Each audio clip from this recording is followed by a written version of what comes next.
नमस्कार, स्वागत है आपका तीव्र शिक्षा में। आप सभी लोगों को पता चल गया होगा कि यूपी ट्रिपल एससी पेट परीक्षा कराने वाला है। इसकी लास्ट डेट 30 अगस्त है।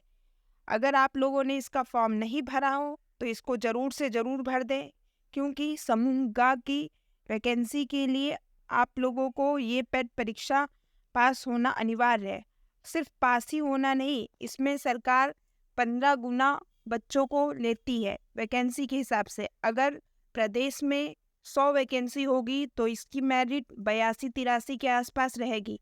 अगर प्रदेश में 8,000 10,000 वैकेंसी रहेगी तो लगभग 50-60% वालों को भी ले लिया जाएगा। तो इसमें काफ़ी मेहनत करने की भी ज़रूरत है, क्योंकि जितने अच्छे परसेंटेज रहेंगे आने वाली परीक्षा में आप लोग बैठ सकेंगे।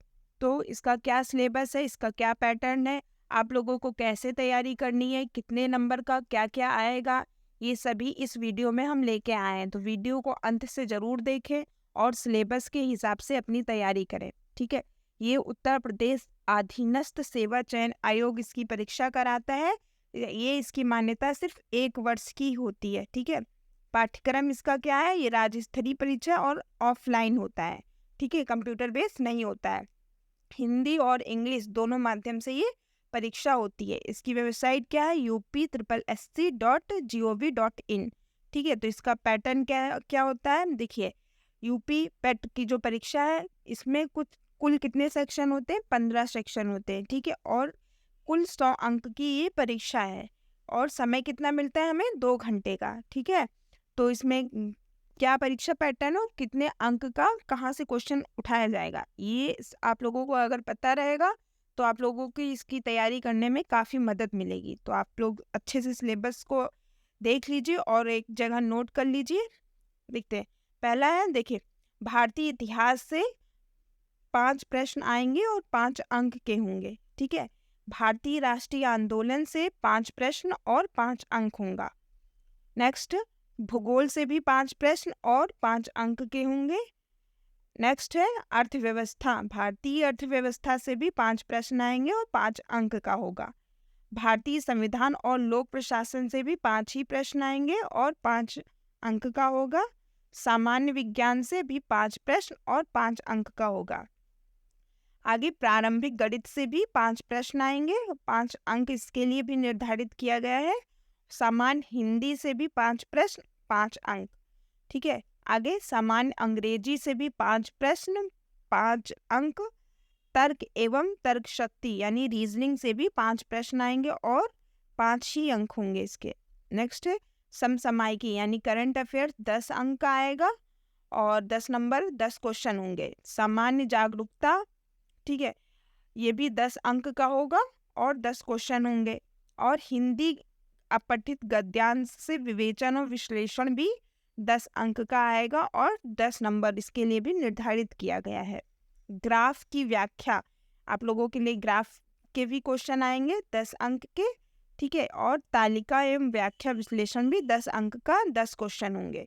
ठीक है, तो ये जो यूपी ट्रिपल एससी पेट की जो परीक्षा है ये बहुविकल्पीय प्रश्न होंगे। इसमें 2 घंटे का आप लोगों को समय मिलेगा, 100 क्वेश्चन होंगे और पीटीपी की परीक्षा हाई स्कूल के स्तर तक होगी। सबसे इम्पोर्टेंट बात है कि जो पेट की परीक्षा है ये हाई स्कूल के स्तर की होगी और 25% नेगेटिव मार्किंग भी है। ठीक है, 1/4 की इसमें नेगेटिव मार्किंग है।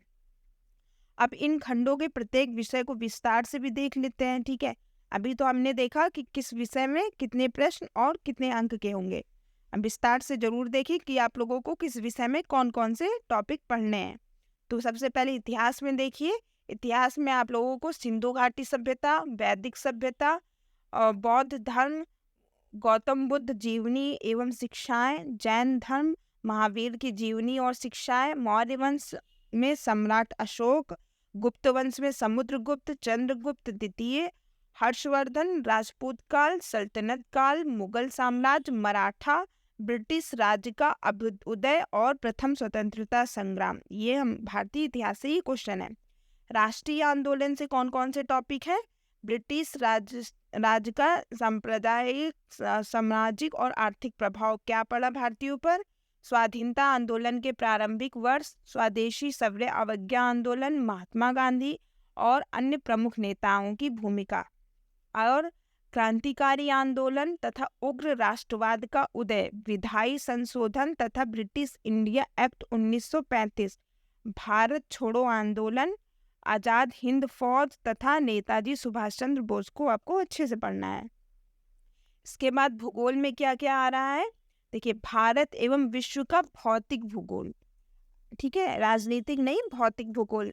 आगे नदियां, नदियों की घाटियां, भूजल संसाधन, पर्वत, पहाड़ियां तथा हिमनद, मरुस्थल और शुष्क क्षेत्र, वन, ठीक है, ये भारत के परिप्रेक्ष्य में। आगे खनिज संसाधन, ठीक है, भारत एवं विश्व का राजनीतिक भूगोल, जलवायु, मौसम, टाइम जोन और जनसांख्यिकी परिवर्तन तथा प्रवास, ये सारे टॉपिक आप लोग हाई स्कूल के स्तर तक जरूर देख लीजिएगा, ठीक है। या यूँ सोचिए जिन लोगों का हाई स्कूल में ये सब्जेक्ट होंगे उनकी आप लोग पूरी किताब पढ़ लीजिए, ठीक है। आगे है भारतीय अर्थव्यवस्था से कौन सा टॉपिक है, तो भारतीय अर्थव्यवस्था से 1947 से 1991 तक आपको पढ़नी है, ठीक है। इसमें योजना आयोग, पंचवर्षीय योजनाएं, मिश्रित अर्थव्यवस्था का विकास कैसे हुआ और निजी एवं सार्वजनिक क्षेत्र क्या है, हरित क्रांति कब हुई और दुग्ध विकास ऑपरेशन फ्लड, बैंकों का राष्ट्रीयकरण क्यों हुआ, उसका सुधार कैसे हुआ, ये सब।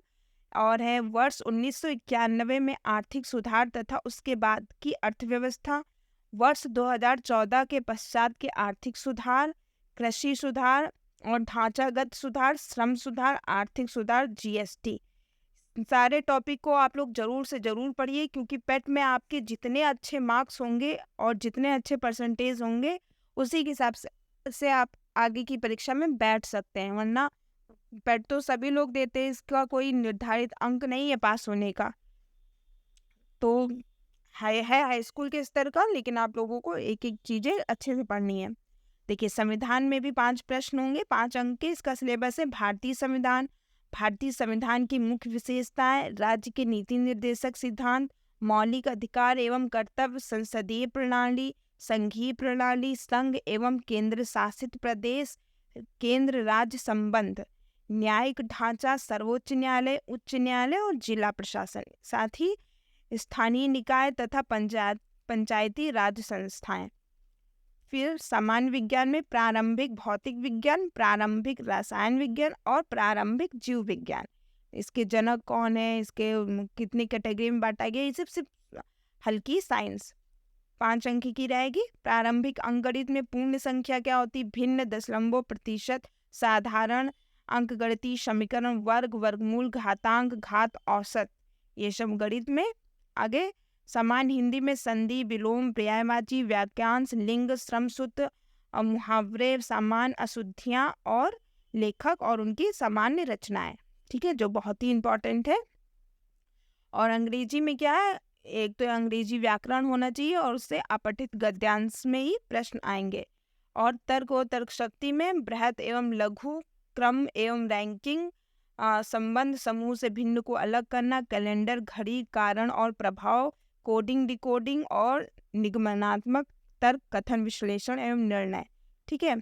इसके साथ ही समायिकी में भारतीय एवं वैश्विक, सामान्य जागरूकता में भारत के पड़ोसी देश, राजधानी एवं मुद्रा, भारत के राज्य तथा केंद्र शासित प्रदेश, भारतीय संसद, राज्यसभा, लोकसभा, विधानसभा, विधान परिषद, राष्ट्रीय एवं अंतर्राष्ट्रीय दिवस, विश्व संगठन, उनके मुख्यालय, भारतीय पर्यटन स्थल, भारत की कला संस्कृति, भारत एवं विश्व की खेल, भारतीय अनुसंधान संगठन, प्रसिद्ध पुस्तकें और लेखक, पुरस्कार एवं विजेता, जलवायु परिवर्तन और पर्यावरण, ठीक है।